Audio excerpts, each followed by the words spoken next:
रसूल कायनात सल्लल्लाहु अलैहि वसल्लम ने हमें अपनी बीवियों से, अपने बच्चों से मोहब्बत करने की तरग़ीब दिलाई। इरशाद फरमाया कि तुम अपने बीवी और बच्चों के साथ मोहब्बत करो, रहम व करम के साथ पेश आओ। इंसान जो माल अल्लाह की राह में ख़र्च करता है, उनमें से बेहतरीन सदका वो है जो वो अपने बीवी बच्चों पर ख़र्च करता है। हयात सहाबा जिल्द 2 के सफ़ा 245 पर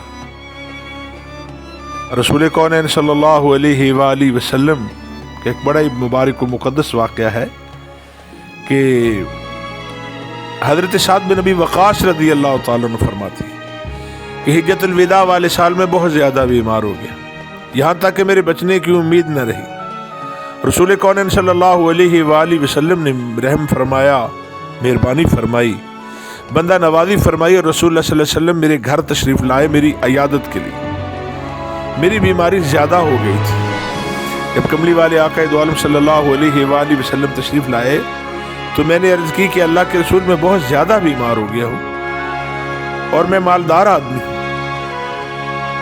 और मेरा कोई वारिस भी नहीं है, सिर्फ एक बेटी है, तो क्या मैं अपना 2/3 माल अल्लाह की राह में सदका कर दूँ?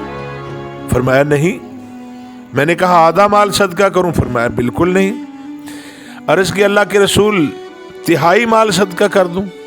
आप सल्लल्लाहु अलैहि वसल्लम फरमाया हाँ 1/3 माल सदका कर दो।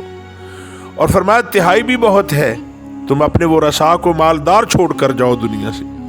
ये इसलिए कि अगर तुम उनको फ़कीर छोड़ कर जाओगे, ऐसा ना हो कि तुम सारा माल अल्लाह की राह में ख़र्च कर दो और तुम्हारे वो रसा जो हैं वो पीछे फ़कीर बन जाएं, मुफलिस बन जाएं, कल्लाश हो जाएं और लोगों के सामने हाथ फैलाते फिरें। तो बेहतर ये है कि तुम अल्लाह की राह में उतना माल खर्च करो जितना तुम कर सकते हो और बाकी तुम्हारे मरने के बाद तुम्हारे वारसों के भी काम आए। यहाँ तक कि तुम अल्लाह की रज़ा के लिए जो भी खर्च करोगे अल्लाह तुम्हें उसका अजर अता फरमाएगा। बल्कि यहाँ तक कि तुम जो लुकमा अपनी बीवी की मुंह में डालोगे उस पर भी अल्लाह तुम्हें अजर अता फरमाएगा। मैंने कहा अल्लाह के रसूल सल्लल्लाहु अलैहि वसल्लम, मुझे तो ऐसा लग रहा है कि मैं महाजरीन तो आपके साथ मक्का से वापस चले जाएंगे और मैं यहाँ मक्का ही में रह जाऊँगा, यानी मेरा इंतकाल मक्का में हो जाएगा। चूँकि मैं मक्का से हिजरत करके गया था तो मैं अब ये नहीं चाहता कि मेरा यहाँ इंतकाल हो।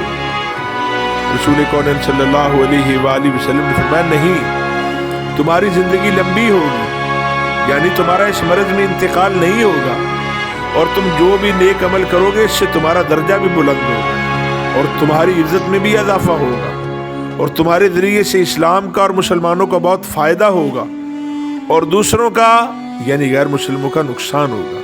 चुनांचे हज़रत साद बिन नबी वक़ास रज़ी अल्लाह ताला अन्हु इराक़ के फ़तह होने का सबब बने, इराक़ के फ़तह होने का ज़रिया बने और बहुत देर तक ज़िंदा रहे, जैसे कि रसूल कौनैन सल्लल्लाहु अलैहि वसल्लम ने उनकी दराज़ी उम्र की खुशखबरी सुनाई थी।